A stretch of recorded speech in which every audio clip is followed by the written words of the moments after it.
Video को like और share जरूर करें और हमारे चैनल को सब्सक्राइब करना न भूलें। यहाँ हर दिन आपको मिलेंगी ऐसी ही डरावनी और रोमांचक कहानियां जो आपको सस्पेंस और रहस्य से भरी दुनिया में ले जाएं। सब्सक्राइब करने के लिए नीचे दिख रहे लाल बटन को दबाएं।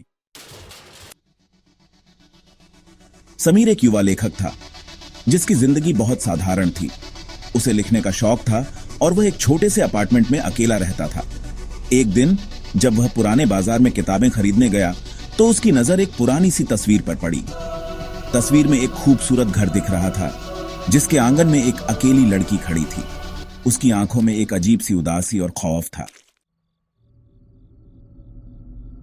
कुछ दिन बाद समीर को लगा कि वह इस तस्वीर को नजरअंदाज नहीं कर सकता था। जैसे जैसे दिन बीतते गए उसे तस्वीर से एक अजीब सी खींच महसूस होने लगी। वह रात भर सो नहीं पाता था और हर बार उसकी निगाहें उस लड़की की आंखों से टकराती थीं। एक रात जब समीर आधी रात को जागा तो उसने देखा कि तस्वीर के अंदर की लड़की की आंखें और भी बड़ी हो गई थीं। वे अब पूरी तरह से उस पर फोकस कर रही थीं, जैसे वह जीवित हो और समीर को घूर रही हो। समीर ने पता लगाया कि यह तस्वीर एक पुराने खंडहर हो चुके घर की थी जिसे सालों पहले एक भूतिया हवेली के रूप में जाना जाता था। वह हवेली उस लड़की के बारे में थी जो कई साल पहले अजीब तरीके से लापता हो गई थी। वह लड़की उसी घर में रहती थी और उसकी मृत्यु की स्थिति आज भी रहस्यमय थी।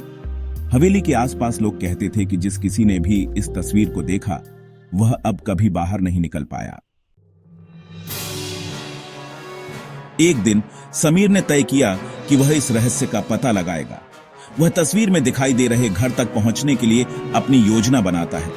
वह उन पुरानी किताबों और दस्तावेजों को लेकर उस हवेली तक पहुंचता है जो उसे इस रहस्य को हल करने में मदद कर सकती थी। वह हवेली तक पहुंचने के बाद समीर को अजीब सा महसूस होने लगता है। हवेली के दरवाजे पर उसे वही नाम लिखा मिलता है जो तस्वीर में था। वह उसी कमरे में पहुंचता है जो तस्वीर में दिखाई दे रहा था।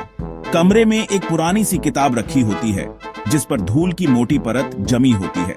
समीर ने उस किताब को खोला और पाया कि वह किताब उस लड़की की आत्मा के बारे में लिखी गई थी। किताब में उसकी जिंदगी और रहस्यमय परिस्थितियों का जिक्र था। तभी समीर की नजर उस किताब के एक पन्ने पर पड़ी जिसमें लिखा था, जो इस किताब को पढ़ेगा वही तस्वीर में फंस जाएगा। वह सर्दी और घबराहट में कांपते हुए किताब को बंद कर देता है, लेकिन जैसे ही उसने किताब को बंद किया कमरे में अचानक अंधेरा छा जाता है और उसकी आंखों के सामने वही लड़की प्रकट हो जाती है। तुमने मुझे देखा है, अब तुम मेरे साथ हो। समीर, जो पहले ही इस भूतिया आत्मा से डर चुका था, अब पूरी तरह से घबराया हुआ था। लड़की ने अपने हाथ बढ़ाए और समीर को खींचने लगी।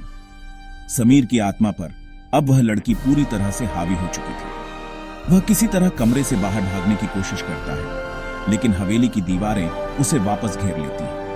हर मोड़ पर उसे वही लड़की दिखाई देती है और उसकी निगाहें अब और भी खौफनाक हो जाती हैं। समीर को यह एहसास होता है कि यह हवेली अब उसके लिए एक खुला जाल बन चुकी है, जहां से निकलने का कोई रास्ता नहीं है। अंत में समीर समझ जाता है कि वह इस कहानी का हिस्सा बन चुका है। वह अब उस लड़की की आत्मा का एक हिस्सा बन चुका था और वह हवेली, उसकी तस्वीर और उसके जाल में फंसा हुआ था। वीडियो को लाइक और शेयर जरूर करें और हमारे चैनल को सब्सक्राइब करना न भूलें। यहाँ हर दिन आपको मिलेंगी ऐसी ही डरावनी और रोमांचक कहानियां जो आपको सस्पेंस और रहस्य से भरी दुनिया में ले जाएं। सब्सक्राइब करने के लिए नीचे दिख रहे लाल बटन को दबाएं